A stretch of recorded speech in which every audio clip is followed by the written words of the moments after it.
think we're live. Hi, it's V Hills here from My Nudger AI, and we are on the last day of Learning in Work Week 2024, which, as you all know by now, is about continuous learning. It's about the learning power of lifelong continuous learning.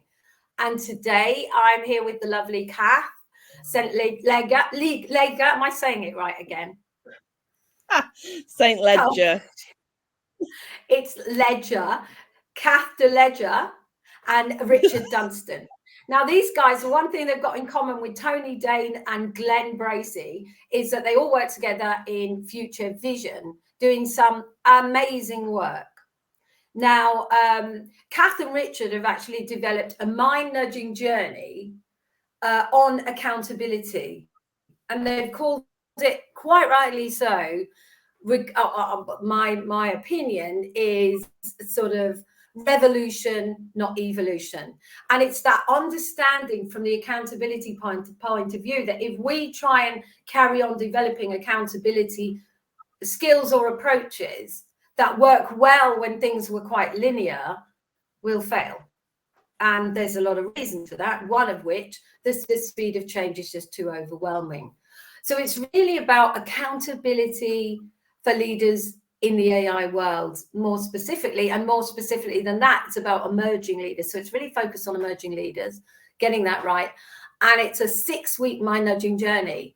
But what Kath and Richard are here today to do is really talk us through the principles and then the journey. So really not just the principles, but the whole ethos behind what drove them to do the journey and why they care about this subject so much and why they believe it's so paramount to get right. Again, I did say with Glenn, as these are the sort of 6 weeks journeys that really can be added on to other leadership programs that companies may be running, but it's a bit that executes at the end. It helps to execute. So it embeds, you know, that ability to take a model that you learn in leadership program and then embed it and execute. Then this mind nudging journey really can help with that. So I want to say, first of all, welcome to you both, obviously. They're both amazing people. And I'm going to start with Richard, because Richard, I have a question for you. Yeah. You ready? I'm ready. Okay, so what are the key, so we're going to, because we're doing a bit of education first. So what are the key challenges faced by leaders linked to accountability, both of themselves and in the team or organization? Right. I think you started to mention that a little bit earlier, Fee, with regards to the fact that there's an exponential speed of change that's taking place in our world. And sometimes there isn't room to think and not really a space to check in with ourselves and how we are and how we're behaving. And that can be a real challenge. And that can lead to kind of a bit of an overwhelm for emerging leaders and leaders in the way that they are, the way that they lead and manage. We also need to think about the challenges linked around accountability to well-being and mental health with our workforces. There's also a challenge around this kind of rapid and technological advancement and working in a new and emerging AI world. And it's kind of feeling like we're kind of on a wave, and we've got to be riding the crest of that wave to ensure that we're managing us and our people and leading us and our people effectively. Some of the other challenges around, without real consideration to accountability, ownership, self-responsibility in the workplace, can lead to some real challenges around the clarity of direction that we're going in, the goals of ourselves, the team, the organization. It can create some real challenges if we don't take accountability and ownership for the consistency and relevance of the communication that's being delivered on a daily, weekly, monthly basis. We've also got the added challenge of kind of not having human contact. We tend to do this sort of stuff over Zoom, Teams, webinars on the platform we're on right now, and that can create challenge in developing accountability in the workplace. So there's a fair few things and a lot more as well. Kath, have you got any thoughts? I don't know if I can add to that. I just, yeah, you know, it's you've said it all really. We're working in a different world. We need to embrace the AI revolution. We need to think about different demographics. Companies are, and we Rich and I both work in lots of different companies, and people are saying very similar things really. It's about people facing different challenges, people are working differently, whether that's remotely or whether it's companies trying to get people back in one place, but we're not working in the same way as we were. And AI, if we don't accept the AI revolution, then we're gonna fall behind, aren't we? Really, and leaders and leaderships, leaders of organisation, just kind of need to. Well, if they don't accept, I don't want to say they need to accept it because I don't want to tell people what to do. But if they don't accept it, they're going to probably fall behind in terms of, you know, measuring performance, managing performance, employee engagement, all those cheesy things that we've said for years. But they're still really important in terms of how to run a business. And I'm not sure that we explicitly talk about or think about accountability, ownership and responsibility. It's just something that's there. But I think we need to be thinking about it a lot more. What does that accountability really mean, and creating a culture of accountability? Yeah. What are the key challenges that we individually face? Because I'm sure that there are a lot more besides the stuff that we've already mentioned. So it's recognizing that, and then working on ourselves to think about what do we need to do as emerging or existing leaders to create that by role modeling the right behaviors, and also developing it in and nurturing it in our teams and staff. Okay. Yeah. So what would stop, looking at the differences, say, between linear and what we face at the moment, what would stop a leader being effective at creating accountability between them and their team? So let's say I delegate something. What am I doing wrong if I'm not being accountable? What are the sort of manifestations of that? Right. Okay. How would that play out? Give me an example. So an example of that would be, it's about self, actually. First off, they need to be looking at themselves and how they're delivering. If you're talking about delegation, for example, how they're delivering the messages and how they're reinforcing the message of the thing, whatever it is that they've delegated, how they're checking back in, how they're ensuring that the person they've delivered that piece of work to is going to be able to manage it effectively. And it's maintaining ownership, because sometimes I see leaders, managers delegating a piece of work and then it's gone. It's not theirs anymore. So I've got rid of that. That's theirs.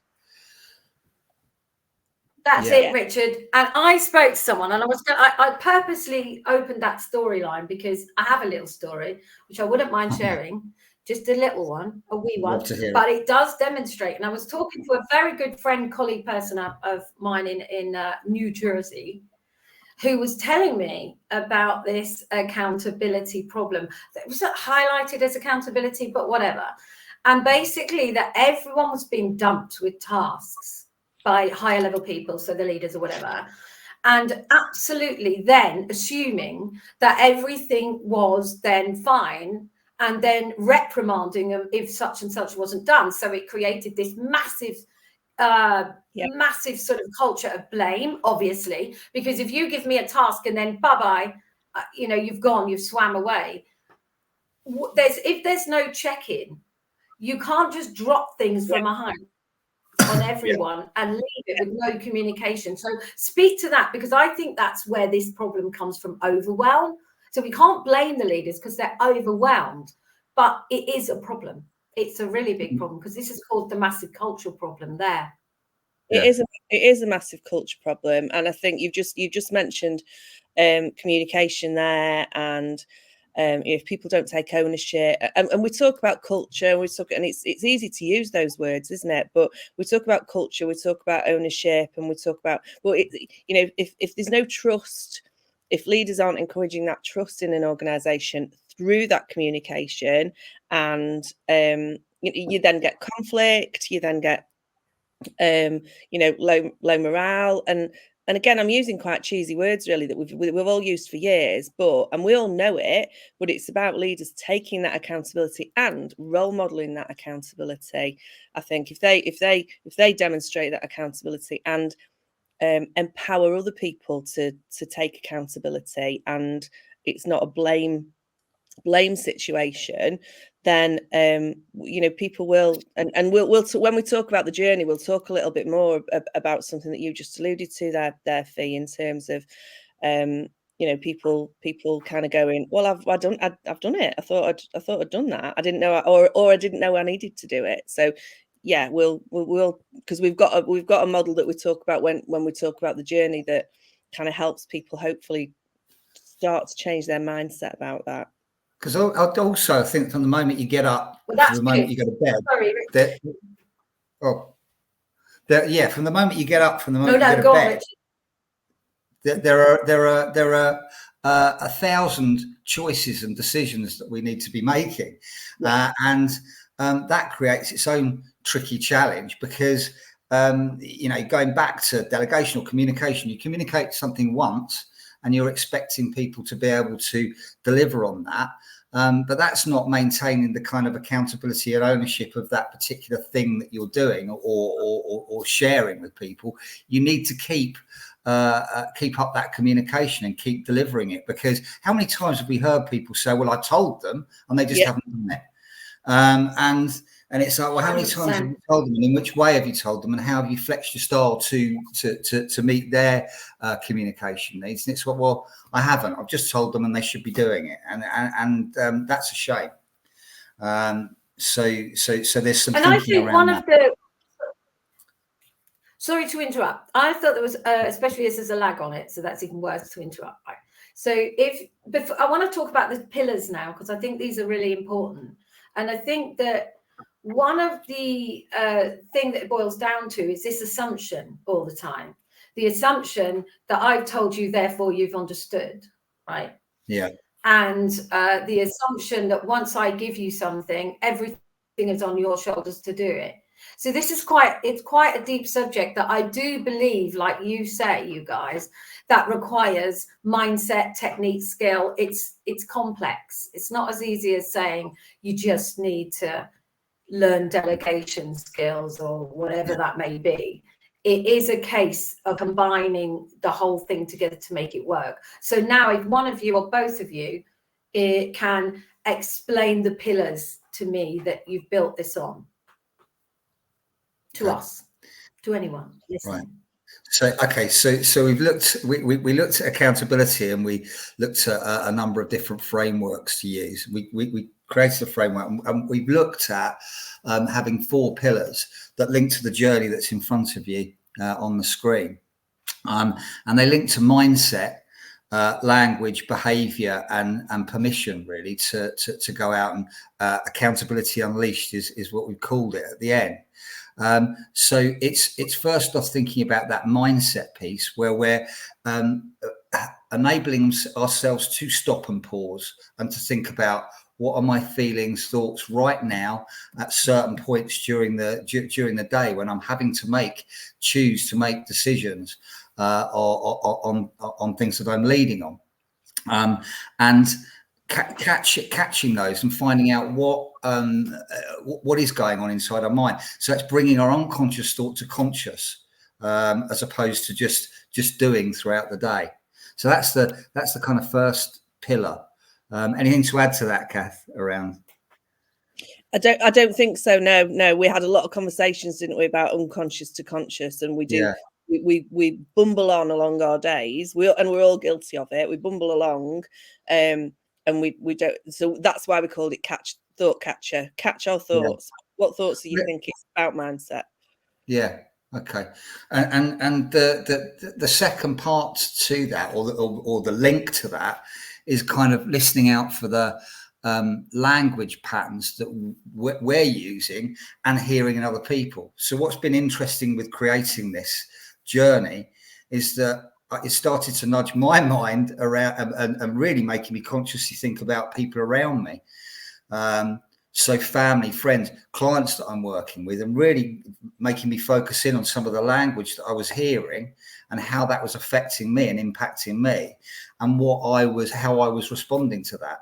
So when you're hearing things like, I didn't know that that's what you wanted me to do, or, well, the sales team, the marketing team, the operations team should have told me that, so that's why I didn't do it, or you didn't give me the right information, or, oh, this is never going to work. It's all of that kind of language it's not always there, thankfully, but when you do hear it, it's the impact that it has on you and how you take accountability and ownership for making stuff happen. And equally with the people that are doing that, it's how we challenging that thinking and that behavior and that language to get people to take more ownership. Maybe people don't realize. I mean, I've got a relation of mine who just is completely in the negative space in terms of dialogue that comes out, and it's like a mood hoover, and it's really challenging to work with. So it's thinking about that as opposed to language where I can do that. Let's consider answers to this. Let's take things forward. So it's those language patterns that we want to be looking at, linked into the mindset stuff that we're doing around thoughts and feelings. And then the third pillar that we're looking at is our own behaviour and how we present ourselves, how we show up when we're in dialogue with people, and the impact again that can have. So there's a kind of a link as you go through this journey to all of these things. And thinking about whether we're below the line in terms of the dialogues that we're having that can create that mood hoover, that can create that challenge for people without us even realizing it. And then looking towards the end of that journey where we're above the line and staying above the line, where we're giving ourselves space and time, enough space and time to pause, think, recognize where we're at, and then behave and speak and have dialogue appropriately to create that accountability. And I think one of the other things I was thinking about earlier is that we don't explicitly talk about accountability, ownership and responsibility. It's just that kind of byproduct. I think I mentioned it already, but it's true. We don't think that we need to create accountability.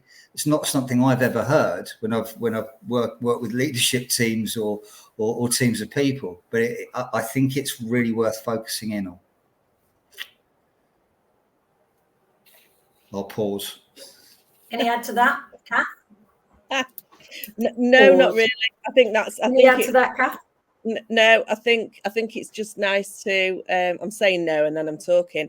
There is a flow. There is a, how am I thinking first? What's my mindset? Am I catching my thoughts?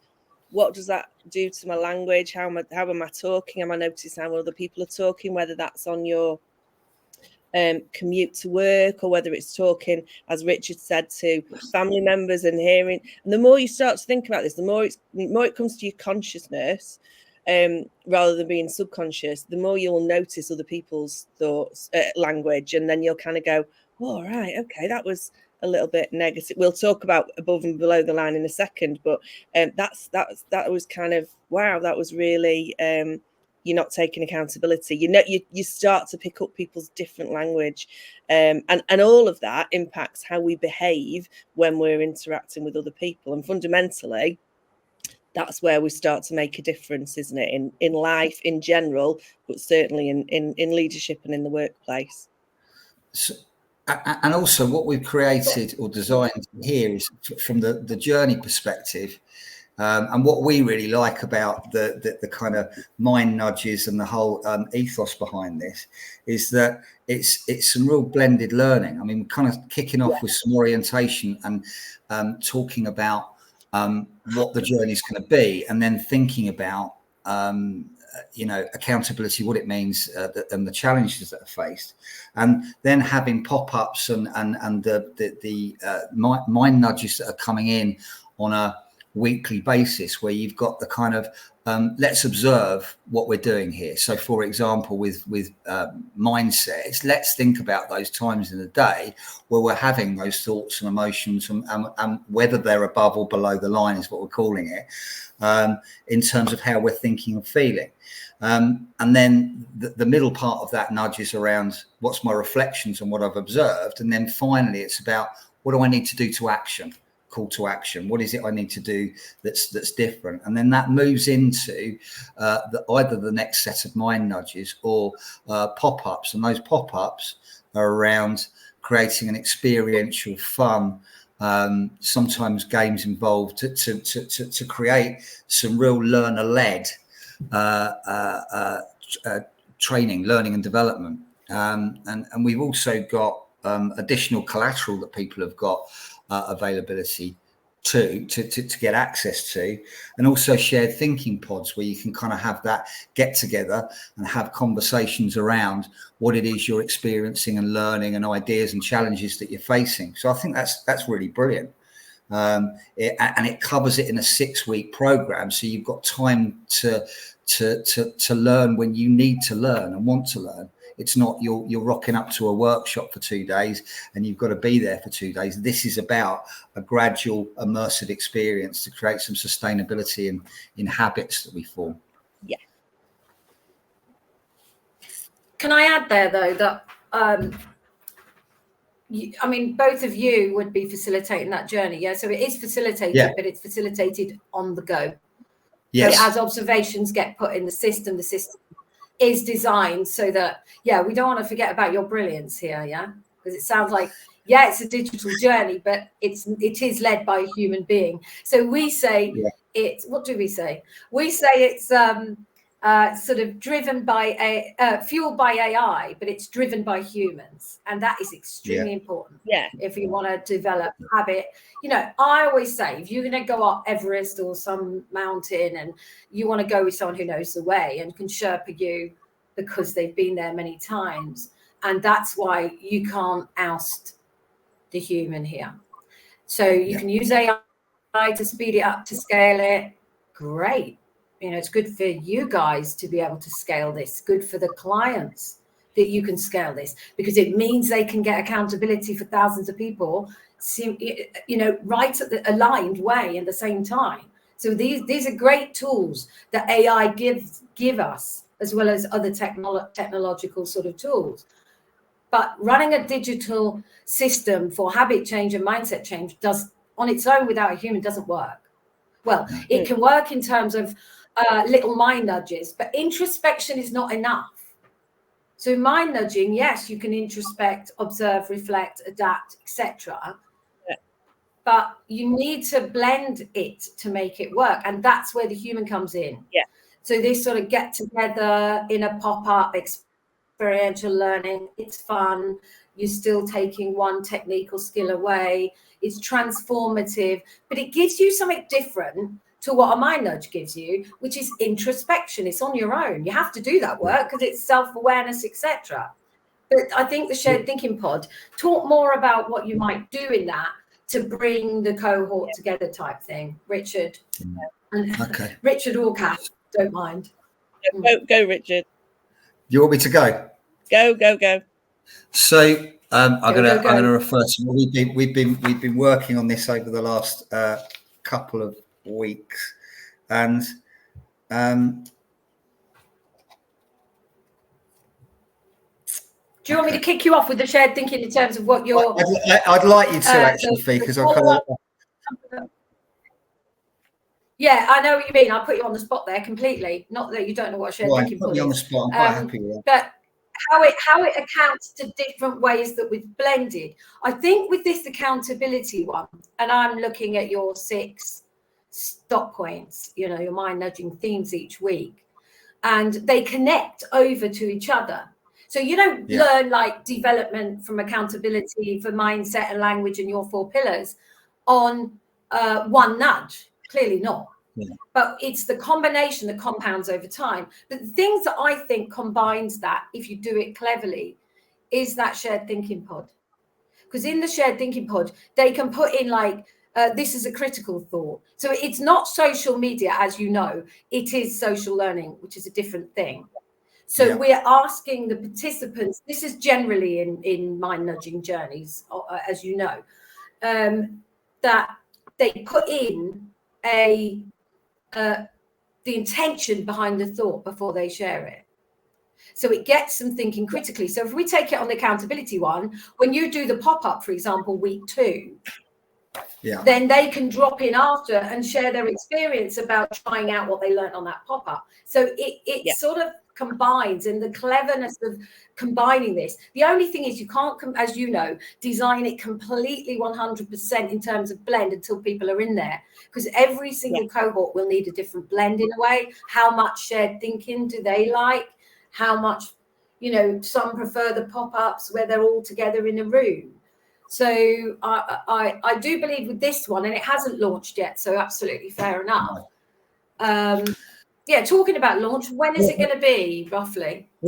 With Fee, to add to what you're saying here, in terms of the kind of at the beginning with the orientation and thinking about accountability as a whole, so, you know, the big question about what does it mean and where are the challenges. We also kind of want to look at creating some thinking around some frameworks where we're looking at where you get below the line, where you're getting into denial or laying blame or justifying what it is you're doing as opposed to excusing it in some ways, or just doing nothing. And then thinking about what sits above the line in terms of making it happen, and taking ownership for it, and what does that look like and what does that mean. So that's the initial thinking, and then all the way through there's the links to how am I with my mindset with those things. Do I go into denial? Do I go into blame? Do I make excuses, or do I actually get out there and make things happen? And then thinking about the language patterns and then the behavioral patterns, and what do we need to do once we've looked at ourselves to create that within our teams, within our organization. So that's the way that we built the journey. It grows. It's about thinking about what's going on in here first, unconscious thought to conscious thought, and then language, then behavior, then permission to do it for everyone. So the activities and exercises we facilitate will be there all the way through to guide, but weirdly enough, it's about taking accountability for your learning as well through getting involved and doing I like that. Yeah, it really is. And I'm sure just anyone watching this will like that. It so is though, and that's the whole point of this philosophy of mind nudging and the way that we're going to deliver this, isn't it? This journey, it is learner centric. It is about taking accountability for your own learning, but building on what you said, Fee, it's absolutely facilitated. So we're not just there. Yes, we're going to do the pop-ups. We're going to be in the shared thinking pods, and we're going to help create those critical conversations. Because we all know, we do know it, we just don't all do it all the time. That's where our learning comes from. If we want to create habit change and we want to create long-lasting learning, then it needs to be over a period of time. But we're not just there to facilitate, as Richard said, we're not just there to go in and drop in and do a workshop, but whether that's online or face-to-face, we're there to guide and facilitate and help people along the journey. No death by PowerPoint. And the truth is, every cohort. Sorry, Richard, go on. No, I said no death by PowerPoint and information dump. Right? It's about us guiding the experience. So you are like a Sherpa, really, in this sort of thing. You're guiding people through that journey as you would if someone went on a journey. And no one wants to go on a journey, really. I mean, some people. Yeah, you are. Client, the one who pays, sets the rules, Richard. The one Is that the rules? Yeah, so you are carrying the bags. Carry your bags as well. They're the rules in life. You pay, you say. Yeah. So what I would like to add, you pay, you say. So what I would like to add here is that I know from the background we are adding. I know because of the technologists, and I speak to them. They're adding 2 things that I think are really good for this. You're going to love this. You're going to love this. The reason you're going to love this because it just speaks to accountability, which is we're adding a tool on there. I suppose you'd call it a tool that allows people in the shared thinking pods to it's almost like accountability partners, but we call it peer partners for obvious reasons, because it rhymes and it's nice. Just has a better ring. But peer partners can go off, and as they're doing their sort of habit change in that week, they can do it with a partner should they choose to. It's not a forced thing. And they do peer partners, and at the end of the journey there is the ability to have a peer party, a peer party. So we celebrate at the end of the journey when we've reached our goals. Love it. So creative. And the reason I love it is because it is a journey. It's not a program. And when we get to the end of it, if we really have achieved that, it's nice to express that and say, well, actually, now that I think about it, I am much more aware of how much I blamed everyone, etc., and how much I dumped things on people. And for want of a better expression, was I doing that question? And I can discuss it openly in a very safe environment. So on that note, again, I've gone over time because I just haven't got this thing cracked yet. Every day's a learning day. Every day's a learning day, isn't it? So tell me more about how can people contact you, Richard, or Cass at Ledger? So Richard Dunstan, DM them, link in with them, they connect with you, of course, and or DM myself if you want to get in touch with them. But how else would you like them to actually reach you, Richard and Kath? I think that's the thing, really. So either go via you, Fee. We're both on LinkedIn, so message us, connect with us, ask questions. I don't want to speak for both of us, but I think it's kind of true. We're not very salesy people, so we're not going to bombard you. If you do connect us, just ask a question, and if you're curious, we love curious people because we're curious ourselves. Just send us a message. Shane? Yeah. Profound. So enough to say, because these people are very good. Profound. Well done. So the website is My Nudger AI. Every time I do this, I think I must know my website by now, right? But just one of those things. So what I would say is that we're going to put all the journeys on the website.